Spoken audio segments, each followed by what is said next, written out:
Oke, selamat datang kembali kepada rubrik Amaseis bersama saya Bobby, Ketua Bidang 2 AMA Bandung. Pada pagi hari ini, senang banget kita Bapak Ibu, sahabat AMA Bandung, kita kedatangan tamu yang sangat spesial nih. Kenapa? Karena kita akan belajar satu hal yang benar-benar baru, Bapak dan Ibu, dan cocok banget di era digitalisasi seperti sekarang. Nah, kita kedatangan Bapak Rudini Triadi. Beliau adalah Brand Activation Manager dari Bank Digital BCA.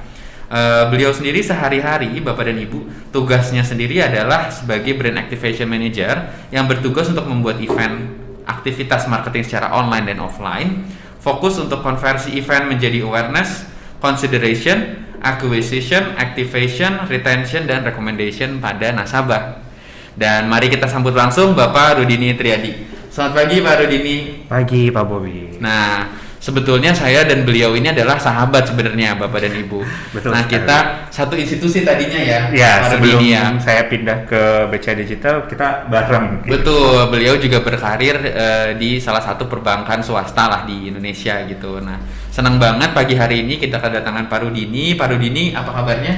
Baik. Baik. Langsung dari Jakarta ya Pak ya katanya ya? Betul, tadi dari Jakarta langsung ke Bandung. Langsung ke Bandung. Jadi kita makasih banget nih ya Bapak Ibu buat kesempatan untuk Pak Rudini pribadi, juga institusi Bank Digital BCA yang bersedia berbagi bersama kita pada pagi hari ini di rubrik Amaseis. Baik, kita langsung masuk ke poinnya nih Bapak Ibu. Seperti kita tahu bahwa aktivitas kita ini sekarang banyak banget digitalisasi. Dan kita sendiri merasa sangat terbantu. Di antaranya Bapak Ibu adalah kegiatan perbankan. Gak banyak yang aware bahwa sekarang ada bank yang 100% platformnya itu digital Bapak Ibu. Kita mungkin kenal bank konvensional sama bank syariah, itu bank pada umumnya gitu ya. Kita datang ke cabang, transaksi dan sebagainya. Nah, sekarang di Indonesia Bapak Ibu, kita punya bank yang 100% platformnya itu digital. Nah, sebagai salah satu pelopor di dunia ini adalah Bank Digital BCA. Nah, kita tanya langsung ya Bapak Ibu ke Pak Rudini sama expertnya langsung nih, apa sih sebenarnya perbedaan antara bank umum gitu ya, konvensional dengan bank yang 100% bentuknya digital. Oke, Pak Rudini silakan Pak, boleh ceritain nggak sih Pak sedikit aja perbedaannya gitu. Oke, kalau ditanya soal perbedaan bank digital sama bank konvensional atau bank syariah, tadi yang udah sempat disinggung ya. Betul. Sebenarnya dari BI sendiri itu masih ngegodok nih soal PBI-nya itu secara detail. Peraturan Bank Indonesia ya. Iya, peraturan Bank Indonesia secara detail yang membedakan bank konvensional dengan bank digital gitu.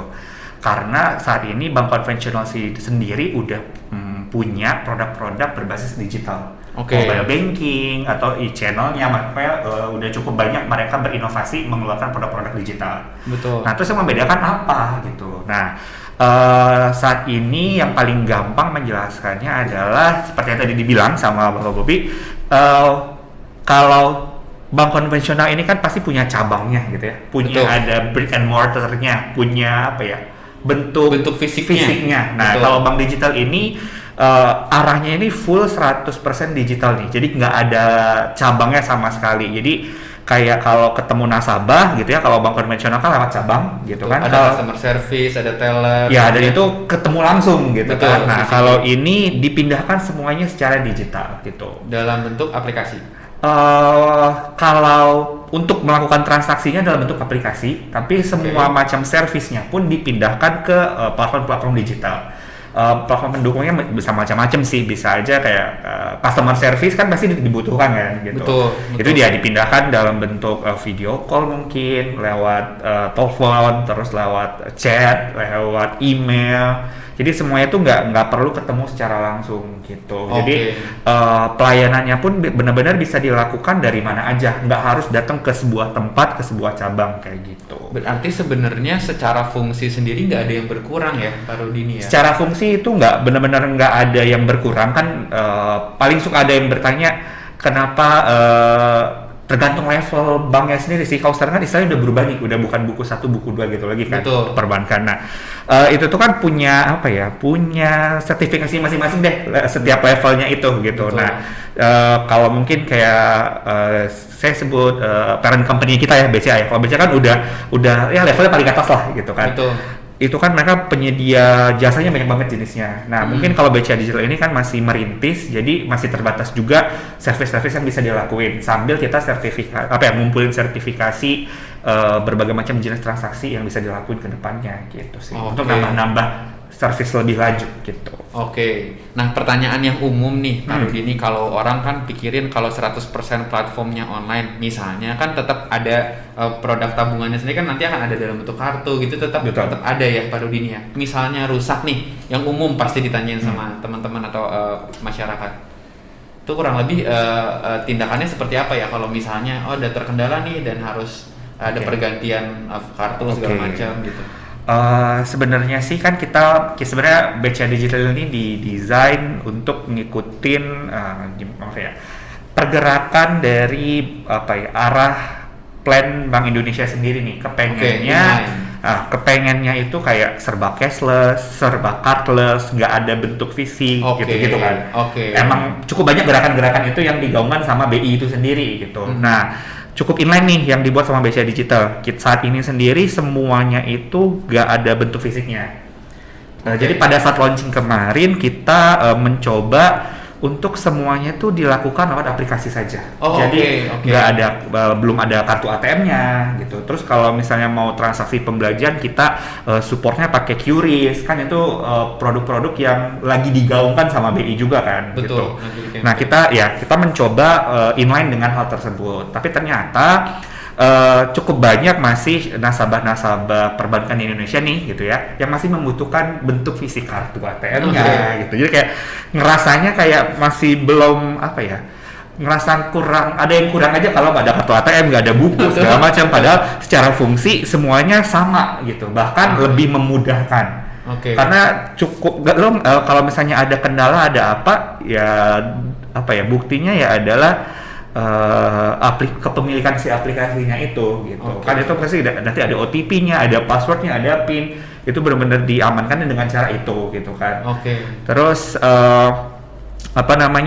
biasanya orang juga kayak kalau semuanya full digital agak-agak takut nih nanti kayak keamanannya gitu kan. Itu gimana tuh? Sebenarnya secara basicnya bank konvensional gini, semua aplikasi perbankan digital gitu ya, bukan perbankan digital, aplikasi digital perbankan nih. Jadi kayak mau bank manapun punya aplikasi mobile banking, pengamannya itu kurang lebih sama gitu. Dengan yang kita buat gitu. Bahkan kita membuat berusaha gitu ya, membuat pengaman tambahan. Karena anggapannya kita kan full digital nih. Mencoba untuk memberikan keamanan buat nasabahnya. Jadi cukup banyak tambahan-tambahan lainnya deh. Tambahan aman ya. Iya, betul. Nah, kalau ditanya ini aman nggak, data bisa ini nggak gitu-gitu. Nah, itu tuh sebenarnya kan udah ada sertifikasi standarnya nih dari Bank Indonesia. Ketika membuat aplikasi mobile banking, standar pengaman apa yang harus dipenuhi, itu pasti ada kan gitu. Nggak mungkin sebuah bank mengesampingkan satu hal gitu untuk keamanan nasabahnya. Nah, yang perlu diperhatikan itu sendiri adalah ketika sisi bank gitu ya, maupun itu digital maupun konvensional, udah berusaha sekeras mungkin untuk mengamankan aplikasinya gitu ya, misalnya akses ke akun tersebut. Tapi kalau tanpa ada kerjasama sama nasabahnya, itu bisa bobol. Maksudnya gimana sih bisa bobol? Bank kan mengamankan lewat PIN, password, OTP. Nanti ada, kalau di kita tuh ada namanya face recognition. Nah, itu banyak lah tambahannya. Ya. Tapi ketika kalau aksesnya, PIN-nya dikasih, OTP-nya dikasih, nomor kayak emailnya, passwordnya dikasih semua, bablas semua gitu. Itu yang terjadi, mayoritas yang terjadi saat ini gitu. Kayak cukup banyak kan kasus-kasus yang menimpa bisa dibilang bank digital lain lah gitu. Dan juga bank konvensional sebenarnya bilangnya wah dananya hilang gitu. Padahal setelah dicari tahu secara umum ya, mungkin nggak semuanya sih, mayoritas case-nya adalah nasabahnya sendiri lalai karena memberikan, mungkin dia kurang paham, mungkin nggak ngeh gitu kan. Kayak main kasih nih semua pengaman tadi gitu. Jadi dari pihak bank kan kita pasti harus memenuhi, biar bank itu bisa jalan pasti harus memenuhi standar dari BI kan. Betul. Itu tuh pasti dipenuhi banget nih, nggak mungkin enggak, pasti berusaha seaman mungkin. Bahkan gitu. lebih daripada itu sebenarnya. Iya, kita mempersiapkannya Penanganannya. kalau misalnya kayak anggaplah BI sertifikatnya level 1 misal gitu ya. Kita berusaha lebih dari itu pasti. Gitu. Oke. Jadi yang paling menarik nih Bapak Ibu yang perlu kita tekankan dalam podcast ini adalah ternyata bank digital itu sama amannya dengan bank konvensional. Justru kalau yang saya tangkap tadi ini lebih berorientasi ke future sebenarnya Bapak Ibu. Kita lebih ngomongin masa depan di sini, di mana transaksi ke depan seperti BI juga sekarang saat ini sedang godok gitu ya Bapak Ibu. Transaksi ke depan akan semakin modern. Modern itu apa? Cashless tadi gitu ya. Dan semakin nggak fisikal bentuknya, toh yang kita butuh sebenarnya record angkanya dan transaksinya gitu Bapak Ibu. Betul. Nah BCA digital ini menjadi bagian dari future itu kalau yang saya tangkap. Dan tadi Pak Dodi cerita bahwa penting juga nih buat Bapak dan Ibu untuk lebih jeli ya. Pengamanan itu tetap dari dua sisi ya Bapak Ibu. Dari sisi perbankan sudah jelas, tadi Pak Dodi cerita kita diperlengkapi dengan segala macam pengamanan yang canggih, sifatnya bahkan di atas standarnya, tapi juga tetap dibutuhkan awareness dari nasabah buat menjaga kerahasiaan pengaman tadi. Nah, oke, kita lanjut ke pertanyaan selanjutnya ya Bapak Ibu. Okay. Nah, Pak Rudin ini kan dari BCA, Bank Digital BCA. Nah, tentunya Pak Rudin ini boleh nggak sih kita tahu sedikit di antara, kalau tadi Pak Rudin sudah cerita platform bank yang 100% online, nah kita pengen tahu sekarang Bank Digital BCA ini sendiri profilnya seperti apa sih? Oke, kenalan sama BCA Digital lebih lanjut ya gitu. Betul, kenalan. Kalau secara nama PT memang nih Bank Digital BCA gitu kan, tapi kita mencoba memperkenalkan sebagai BCA Digital nih. Nama panggungnya. Nama panggungnya. Gitu. Dan kita punya aplikasi namanya Blue. Jadi kalau misalnya mau coba mencari informasi gitu soal BCA Digital, kita punya website sendiri sih, ada bcadigital.co.id, ada juga yang langsung aplikasinya. Ada Blue by bcadigital.id gitu. Itu bisa dicari. Nah, kalau kenalan sedikit sama BCA Digital, pasti suka bertanya bedanya sama BCA apalagi nih gitu kan. Terus padahal BCA juga aplikasi digital udah canggih, terus kenapa ada BCA Digital gitu kan. Nah, kita tahu bahwa BCA Digital adalah salah satu bank swasta terbesar di Indonesia gitu ya. Fitur-fiturnya udah udah sangat dipakai secara mayoritas sama masyarakat Indonesia gitu, dan sudah udah terbuai banget sama segala macam service yang dikasih gitu kan. Nah, tapi ternyata masih ada segmen-segmen tertentu yang merasa belum terpuaskan sepenuhnya, belum merasa maksimal gitu. Betul, karena mungkin kan kalau BCA kan didesain untuk secara general secara luas ya. Ya, secara luas, maksudnya kayak mau dari yang paling muda gitu ya, masih anak-anak bisa buka rekening, terus dari sampai yang udah punya bisnis segala macam itu semua berasa dipenuhi. Tapi ternyata masih ada segmen, kalau di sini kita nyebutnya segmen generasi muda atau digital savvy. Oke. Nah, jadi generasi muda ini kan mostly sekarang udah terbiasa dengan aplikasi-aplikasi digital. Belanja ya lewat e-commerce, bahkan pesen makan juga lewat super apps yang udah ada saat ini kan. Jadi kayak udah ya sedikit berkurang gitu aktivitas secara offline-nya gitu, ditambah juga dengan kondisi pandemi gitu. Makin. Nah, berarti kan ini ada kebutuhan nih gitu ya, ada kebutuhan pengen full semuanya dilakukan secara digital. Nah, untuk memenuhi kebutuhan tersebut, BCA akhirnya mencoba meng-create sebuah bank baru nih, anak perusahaannya gitu. Nah, sekarang kita tanya ya Bapak Ibu, gimana sih kalau teknis kalau kita nih mau buka rekening dan mengakses produknya BCA Digital Blue tadi ya? Ya, betul. Oke. Sebenarnya gampang banget caranya gitu ya. Tinggal download aja aplikasinya di Play Store maupun App Store gitu ya. Cari aja Blue by BCA Digital. Nah, itu tinggal di-download gitu. Tinggal di-download, dan setelah selesai download tinggal isi data aja gitu. Tinggal semudah itu ya? Iya, as simple as that. Tinggal udah selesai di-download aplikasinya, terus ikutin proses pendaftaran. Syaratnya sih cuma butuh iKTP aja.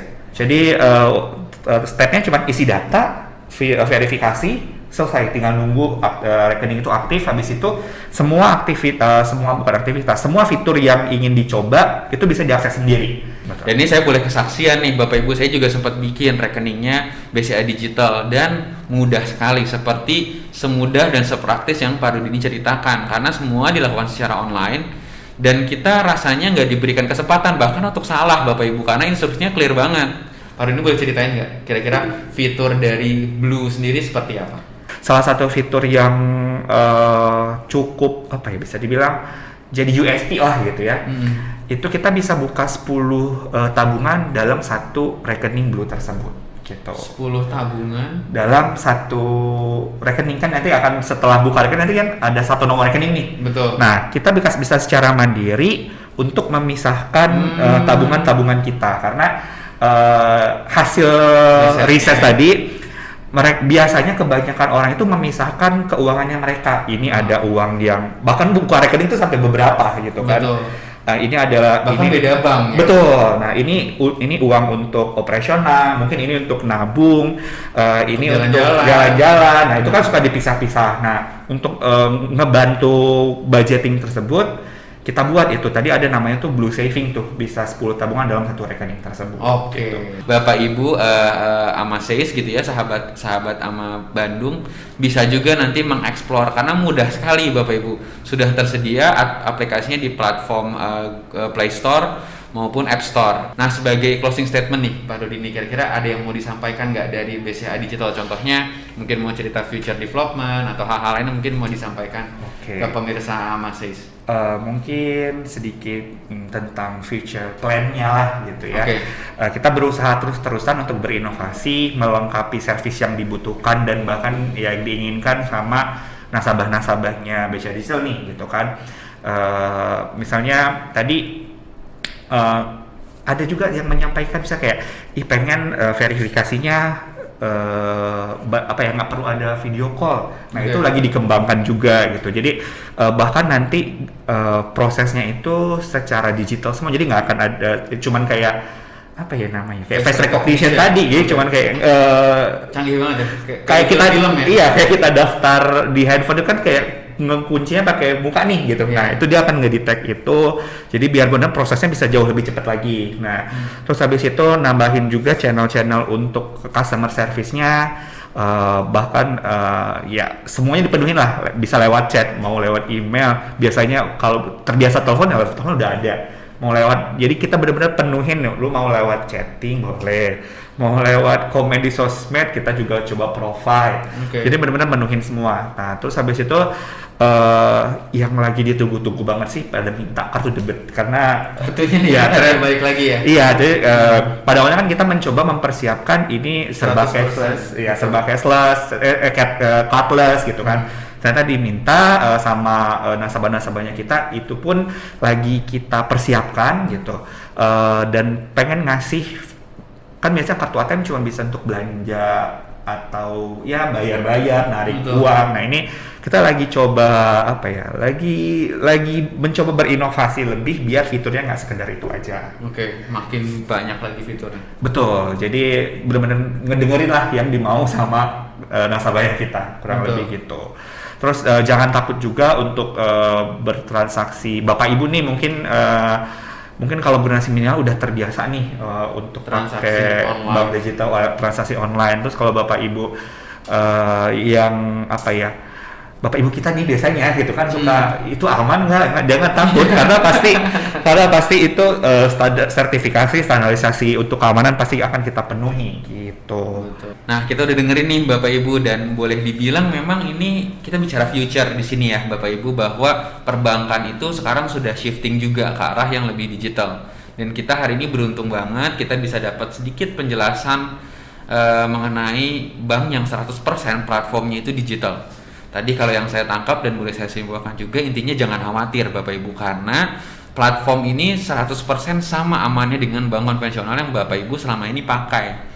Dan yang kedua, ini bahkan memungkinkan kita berbuat lebih daripada itu, karena tadi fleksibel banget Bapak Ibu, dan yang paling penting ini inline dengan arah future. Kita bilang bahwa ke depan transaksi perbankan itu akan semakin cepat, semakin digital, semakin cardless, semakin cashless. Gitu ya Bapak Ibu ya. Bapak Ibu, buat Bapak Ibu nanti yang mau bertanya lebih lanjut, mungkin Pak Rudi ini boleh share juga nggak ke Bapak Ibu ama Seis Bandung, kalau mau kontak atau mau tahu informasi, ngobrol segala macam sama BCA Digital nih, channelnya apa aja? Oke, kalau mau saya pengen tahu lebih lanjut bisa hubungin namanya tuh Halo Blue gitu ya. Pertama lewat call, lewat di 100 500 668 gitu, kita namanya Halo Blue. Terus bisa lewat email lewat haloblue@bcadigital.co.id. Kita juga ada di Twitter, di Twitternya @haloblue. Itu benar-benar yang kalau mau secara langsung ngobrol sama customer service.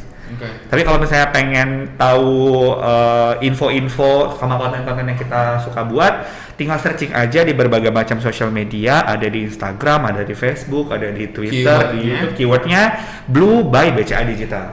Oke. Gitu. Semudah itu Bapak Ibu. Tinggal search aja Blue by BCA Digital, Bapak Ibu bisa tahu informasi. Tapi yang paling penting kalau menurut saya segera coba Bapak Ibu, karena mudah banget dan bisa dilakukan dari manapun kapanpun. Betul. Gitu ya. Oke Bapak Ibu, demikian podcast kita pada pagi hari ini. Sekali lagi kami dari AMA Bandung mengucapkan terima kasih banyak buat Pak Rudini dan Bank Digital BCA yang telah bersedia bersama kita berbagi ya Bapak Ibu dalam podcast pada pagi hari ini. Baik, demikian. Assalamualaikum warahmatullahi wabarakatuh. Salam sehat, salam sejahtera buat kita semua.